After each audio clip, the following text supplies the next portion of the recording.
Have you ever looked at your Monstera, Pothos or Philodendron and suddenly noticed roots growing from the stem, completely above the soil? Are these signs that something is wrong? Should you cut them off or should you push them into the soil?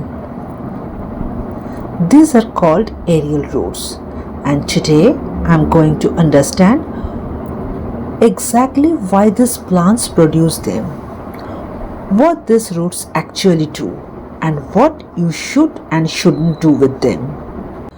Welcome back to the Green Thumbs Guide. Let's start with the basics. Aerial roots are roots that develop above the ground or outside the normal root zone of the pot. They are especially common in many tropical climbing plants.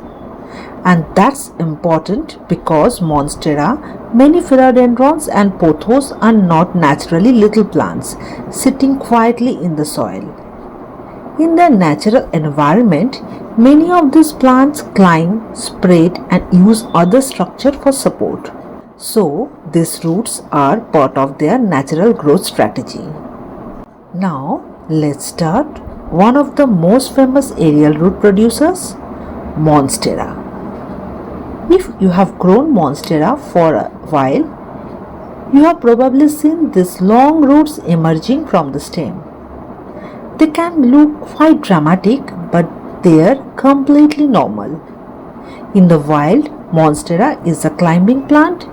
As it grows upward, aerial roots can help the plant anchor itself to the surface, such as a tree trunk.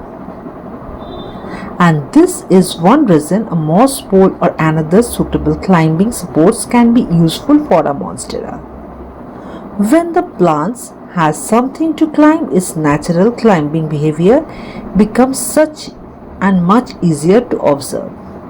You may even see aerial roots growing towards or into a moist moss pole or on the wall. But don't force every aerial roots in the soil. But if you don't have to push every aerial roots into the potting mix, if it's healthy and not causing a problem, you can simply leave it alone. Now, moving to the next plant, those are pothos. Now, let's look at pothos. Pothos can also produce aerial roots, especially along the nodes of its long trailing stem. Sometimes they are tiny little bumps, other times they develop into quite noticeable root. These roots can help the plant interact with its environment, and when the plant is climbing can help it attach to a suitable support. And this is also one reason nodes are so important when you are propagating pothos. A healthy node is the key point when you are propagating a pothos cutting. Now about philodendrons. Philodendrons give us another great example. Many climbing philodendron species produce aerial roots along their stems. Just like Monstera, these roots are part of the plant's natural climbing habit. If the plant has a support, you may notice the roots growing towards it.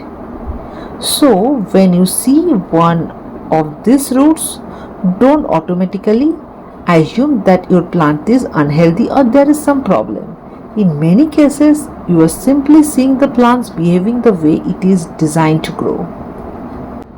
Now comes the question I know many plant parents ask. Should you cut aerial roots? If the roots is healthy and isn't causing any problem, there is generally no reason to cut it simply because it's growing outside the pot or it's not looking very good. It's very normal part of this plant's growth and you should keep this as it is. You may choose to remove a damaged, dead or genuinely troublesome root, but don't treat every aerial root as something that needs to be removed. Now what about putting aerial roots back into the soil? You can sometimes guide a suitable aerial roots towards the potting mix, but you don't need to force every root underground. And there's an important point here. Don't bend a stiff mature root aggressively just because you want it inside the pot. If you are gardening in a warm, humid climate like Mumbai, you may notice your tropical plants becoming much more active during monsoon.